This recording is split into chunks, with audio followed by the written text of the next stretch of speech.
বিশ্ব যখন AI automation আর data নির্ভর ভবিষ্যতের দিকে এগিয়ে যাচ্ছে, বাংলাদেশের অনেক শিক্ষার্থী তখনও আটকে আছে ওয়ার্ড, এক্সেল আর পাওয়ার পয়েন্টের গণ্ডিতে। প্রযুক্তির ব্যবহার বাড়ছে, কিন্তু প্রযুক্তি তৈরির ভিত দুর্বল। করণীয় জানতে গিয়ে সামনে এসেছে দেশের শিক্ষা ব্যবস্থা, শিক্ষার্থীদের দক্ষতা উন্নয়ন ও সাংস্কৃতিক প্রস্তুতির নানা চ্যালেঞ্জ। বিস্তারিত থাকছে মুনিয়া জুথির প্রতিবেদনে।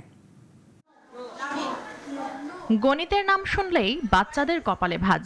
পরীক্ষায় কোনো মতে ৫ নম্বর পেলেই যেন হাত ছেড়ে বাঁচে, অথচ স্বপ্নটা আকাশ ছোঁয়া। কেউ হতে চায় প্রকৌশলী, কেউ বানাতে চায় পরবর্তী প্রজন্মের এআই। এ যেন ভিত্তি না গড়েই বহুতল ভবনের নকশা আঁকার চেষ্টা। বিশ্বজুড়ে চলছে এআই বিপ্লব। শিক্ষা, স্বাস্থ্য, শিল্প উৎপাদন থেকে শুরু করে সংবাদ মাধ্যম, প্রায় সব ক্ষেত্রেই বাড়ছে কৃত্রিম বুদ্ধিমত্তার ব্যবহার।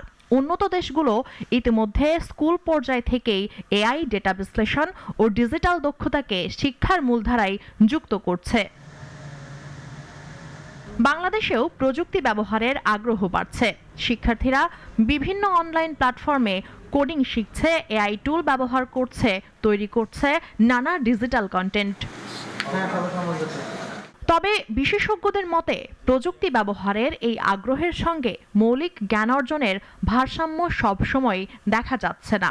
ফলে দক্ষতার ভিত্তি দুর্বলই থেকে যাচ্ছে।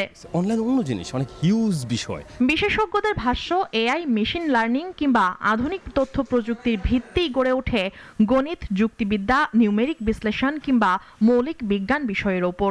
বেসিক জায়গাগুলো, অর্থাৎ আমি যেটাকে বারবার বলি যে basic mathematics, basic literacy, basic numeracy, basic language, এই জায়গাগুলো, বেসিক সায়েন্স, এগুলো আগে শিখে নিয়ে এরপরে সে ধাবিত হবে অন্যান্য জায়গায়। এখনকার আমি অনেক বাচ্চাকে আমি দেখেছি যে সে ভালো ম্যাথ পারে না, ভালো সায়েন্স পারে না, সে কোডিং শেখার জন্য ব্যস্ত হয়ে গেছে।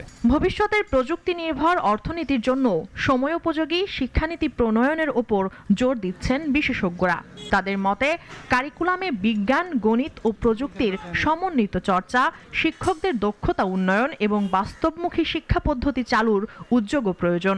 আমাদের শিক্ষা নীতিই বলে দিবে যে আমাদের শিক্ষা কি ব্যবস্থা কি এআই নির্ভর হবে, থার্ড ল্যাঙ্গুয়েজ নির্ভর হবে, ক্যাটেগরি বেসড হবে, কোন দিকে হবে, কোন দিকে আমরা ধাবিত হব, আমরা শিক্ষার কাছ থেকে কী চাই, আমরা কোন জায়গায় আমাদের শিক্ষাকে আমরা নিয়ে যেতে চাই। এই শিক্ষা নীতি ছাড়া আমরা যে হুটহাট করে ক্যারিকুলাম চেঞ্জ করতেছি, টেক্সট বুক চেঞ্জ করতেছি, এগুলো কিন্তু একটা সময় আমাদের জন্য কিন্তু গলার কাটা হয়ে দাঁড়াবে। তবে চ্যালেঞ্জ শুধু প্রযুক্তিগত নয়, সামাজিক এবং সাংস্কৃতিকও। বিশেষজ্ঞদের মতে প্রযুক্তি ব্যবহারের জন্য প্রয়োজন মনস্তাত্ত্বিক প্রস্তুতি, দায়িত্বশীলতা এবং নৈতিক চর্চা। টেকনোলজি ইউজের জন্য যে সাইকোলজিক্যাল প্রিপারেশন, মনস্তাত্ত্বিক প্রিপারেশন, এই মনস্তাত্ত্বিক প্রস্তুতিটা কিন্তু আমাদের জরুরি। রেডিনেস আমরা বলি, সাইকোলজিক্যাল রেডিনেস। আরেকটা খুব গুরুত্ব হলো যে কালচারাল রেডিনেস, সাংস্কৃতিকভাবে আমরা প্রস্তুত কিনা, রেডি কিনা। তো এই জায়গাগুলো, অর্থাৎ পরিপূর্ণ প্রস্তুতিগুলো, সকল আয়োজনগুলো আমাদের আগে সম্পন্ন করা লাগবে। প্রযুক্তির এই দ্রুত পরিবর্তনের সময়ে শুধু ব্যবহার নয়, উদ্ভাবনের সক্ষমতা গড়ে তুলতেই মৌলিক শিক্ষার উপর জোর দিচ্ছেন বিশেষজ্ঞরা। মুনিয়া জুথি, নাগরিক, ঢাকা।